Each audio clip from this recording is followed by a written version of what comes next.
तरुण हा धक्क्यात आहे, कारण त्याच्यावर एक जीवितास त्याच्या धोका पोचण्याकरता, त्याचा खून करण्याकरता हा झालेला एक हल्ला होता।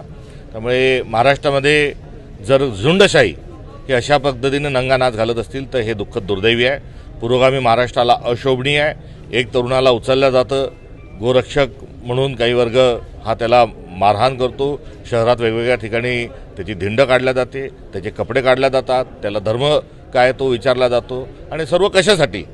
तर हे सर्व जो आहे हा भारतीय जनता पक्ष स्वतःचा अजेंडा हा पुढे घेऊन जात आहे, आणि तो अजेंडा पुढे घेऊन जात असताना हा मॉब लिंचिंग सारखा दलित तरुणांवर एक जो हल्ला होतोय हा अत्यंत दुर्दैवी दुःखद आहे। आणि या सर्वाचं जे कारण आहे हे थेट स्वरूपामध्ये भाजपचे सरकार जे आहे हे या गोष्टीला कारणीभूत आहे। गुंडांना प्रोत्साहन देणं, चुकीच्या प्रवृत्तींना पाठीशी घालणं असं ते करत आहेत। तर भरीसभर सामाजिक न्याय विभागाचे मंत्री, त्यांचे प्रतिनिधी हे ताबडतोबीने येऊन या घटनेची त्यांनी चौकशी करायला पाहिजे होती, युवकाच्या पुनर्वसनाच्या अनुषंगानं पावलं उचलायला पाहिजे होती। मात्र सामाजिक न्याय विभाग देखील हा अद्यापपर्यंत झोपलेला आहे।